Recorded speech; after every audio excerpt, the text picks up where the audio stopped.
आज आपण आलो आहेत अशोकराव पारे आणि नंदू पारे यांच्या संत्रा बगीच्यामध्ये। आता तुम्ही पाहतच आहे इथली संत्र्याची क्वालिटी डेव्हलपमेंट। तर या ठिकाणी आपण जे काही आहे टोटली वेस्टेजचे ॲग्री प्रोडक्ट यूज केलेले आहेत। सुरुवातीपासून मॉस झालं, त्याच्यानंतर ट्रिंचिंग पण केलं आहे आणि आपलं नॅनोटेक, प्रोटेक, गोल्ड आणि 82 प्लस ह्युमिक या सगळ्या गोष्टीचा वापर करून आज आपण हा बगीचा ची जे रूपरेषा आहे ती त्याचा समजा कायापालट झालेला आहे।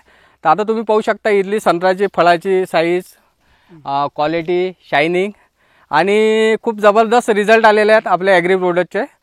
तर यामागं मेहनत, जसं आपले प्रोडक्ट आहेच पण यामागं मेहनत, खरी मेहनत आहे की नंदूभाऊ पारे यांची, की यांनी आपले हे प्रोडक्ट आपल्यावर विश्वास ठेवून यूज केले आणि त्यांना त्यांचे समाधानकारक रिझल्ट मिळाले।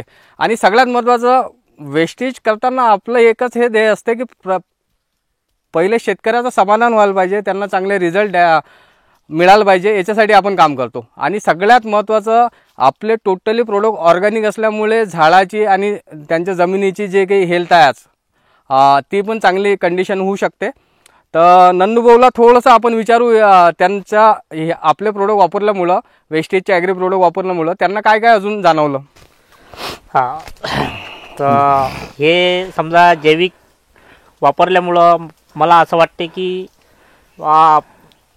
झाडामध्ये पानांची भरपूर संख्या वाढली आणि फळाची रोगप्रतिकारशक्ती झाडाची वाढली आणि त्याच्यामुळं ते ह्युमिक वापरलं, त्याच्यामुळं मुळांची संख्या वाढली। बुरशी ॲग्री प्रोटेक्ट वापरलं, बुरशीनाशक, त्यांच्यामुळं ह्युमिक आणि ॲग्री प्रोटेक्ट हे याची आणि ॲग्री 82 या तिन्ही याची ड्रिंचिंग केली।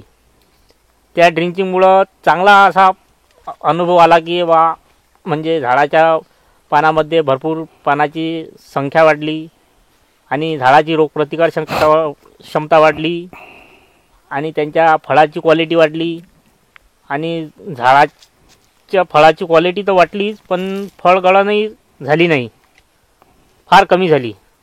म्हणजे रासायनिकपेक्षा ऑर्गॅनिकमुळं जरा चांगला अनुभव वाटून राहिला यावर्षी। मागच्या वर्षीपर्यंत तुम्ही समजा रासायनिकच वापरत होते आणि यावर्षी आपलं तुम्ही टोटली ऑर्गॅनिक वापरलं, म्हणजे बरेचसे प्रोडक्ट ऑर्गॅनिक वापरले। तर मागच्या वर्षी आणि या वर्षामध्ये तुम्हाला किती टक्क्याचा फरक जाणवते, म्हणजे झाडाच्या क्वालिटीत, फळाच्या क्वालिटीत? तरी समजा 75-80% फायदा झाला असं म्हणणं। मित्र, आता तुम्ही नंदूभाऊचा एक्सपिरियन्स ऐकलाच आहे। तर माझं म्हणणं हेच आहे का तुम्हाला जर तुमचं उत्पादन वाढवायचं असेल, तुमच्या झाडाचं डेव्हलपमेंट करायचं असेल आणि क्वालिटीचं उत्पन्न पाहिजे असेल तर तुम्ही वेस्टेजचे ऑर्गॅनिक प्रोडक्ट यूज करून ते उत्पन्न घेऊ शकता, जेणेकरून तुमच्या झाडाची पण कंडिशन चांगल्या प्रकारे सुधारेल आणि तुमचं उत्पन्न जे काही आहे ते नेहमीपेक्षा तुम्हाला वाढून मिळेल।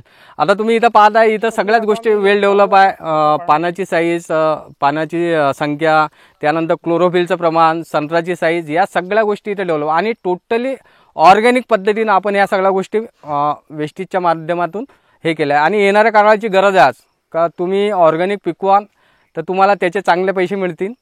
तर म्हणून तुम्हाला सर्वांना हे सांगायचं आहे का तुम्हाला तुमचे जरा, आणि सगळ्यात महत्त्वाचं आहे का यांनी सांगितलं जसं ड्रिंचिंग केल्यामुळं काय होते, झाडांच्या पांढऱ्या मुळा जास्तीत जास्त वाढतात आणि जो काही खालचा फंगसचा प्रॉब्लेम आहे तो पण दूर होते आणि झाड चांगलं डेव्हलप होऊ शकते। आणि यांच्या इथं जवळपास 700 ते किती 700 नाही झाला टोटल, पावणे 800 झाड आहे आणि प्रत्येक झाडावर 1000 ते 1500च्या दरम्यान संत्रा आहेत आणि ते चांगल्या क्वालिटीचे आणि गळतीचं प्रमाण खूप कमी आहे। आता हे तुम्ही पाहून राहिले का खूप चांगल्या क्वालिटीचे संत्रा आहे आणि गळण कमी आहे। तर तुम्ही पण वेस्टेजचे प्रोडक्ट वापरून तुमचा बगीचा डेव्हलप करू शकता आणि चांगल्या प्रतीचं उत्पन्न घेऊ शकता। धन्यवाद, थँक्यू, विश यू वेल।